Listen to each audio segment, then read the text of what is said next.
Сөз Қазақстан Республикасы парламенті мәжілісіндегі Республика партиясы фракциясының жетекшісі, Конституциялық комиссия мүшесі Айдарбек Асанұлы Қожанзаровқа беріледі.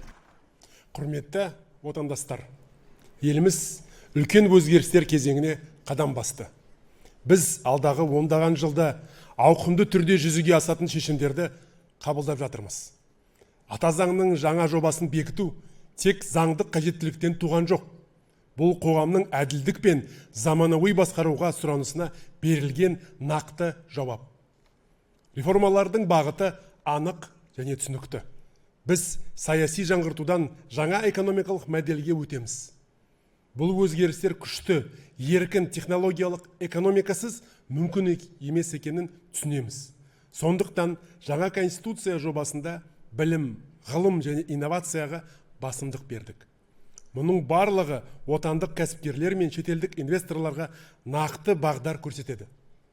Бизнестің рөлі маңызды. Азаматтардың өзі ынтасымен кәсіп ашып, жаңа жоба бастауы елдің дамуына алға басатын негізгі күш. Қазір шағын және орта бизнестің ішкі жалпы өнімінің 40% береді.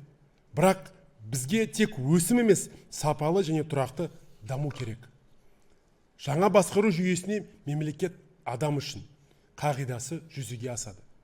Әр адам еркін жұмыс істеп, өз кәсібін кедергісіз жүргізе алады. Енді заңдарда кәсіпкерлердің жағдайын кері әсер ететін нормалар жүрмейді.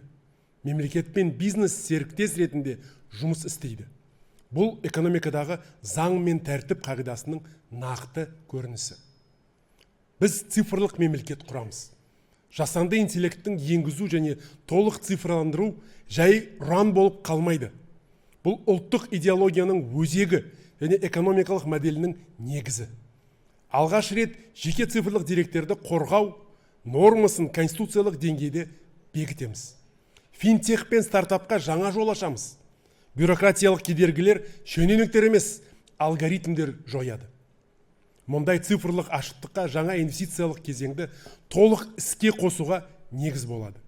Біз сапалы инвестицияға ұмтыламыз. Ол шикізатты терең өңдеуге, индустрияландыруға және жоғары технологиялық өндірістерді бағытталады. Негізгі басымдық мұнай химияға, металлургияға және агроөнеркәсіп кешеніне аударамыз. Яғни оларды ел ішінде өңдеп, қосылған құны жоғары дайын өнім шығару басты міндет болады. Бұл жаңа өндіріс ашуға, жұмыс орындарын көбейтуге және табысты арттыруға мүмкіндік береді. Конституция инвестордың салған қаржысын қорғайды және ережелердің тұрақты болуын қамтамасыз етеді. Соның арқасында бизнес ұзақ мерзімге жоспарлап, сенімді жұмыс істей алады. Жаңа конституция биліктің халыққа есеп беруін күшейтеді. Бюджет шығынын ашық етеді.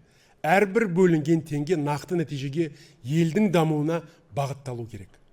Осы арқылы ел басқару жүйесі тұрақты әрі толық жұмыс істейтін деңгейге көтеріледі. Заң, қаржы, бақылау және жауапкершілік тетіктері жүйелі түрде орнығады. Мұндай берік жүйе экономиканы жаңаша дамытуға, технология саласына сыртқа тәуелді болмай, алға жылжуға мүмкіндік береді. Құрметті азаматтар, бірлік бар жерде күш бар, заң бар жерде тәртіп бар, кәсіпкерлік бастама бар жерде даму бар. Біз осы бағытпен қуатты Қазақстанды құрамыз. Сондықтан Республика партиясының төрағасы ретінде бүкіл мүшелердің атынан, жақтаушылардың атынан жаңа конституцияны қолдаймыз. Ата заңымызды жаңа жобасын қолдауға барлығыңызды шақырамын. Назарыңызға рахмет. Рахмет Айдарбек Асанұлы.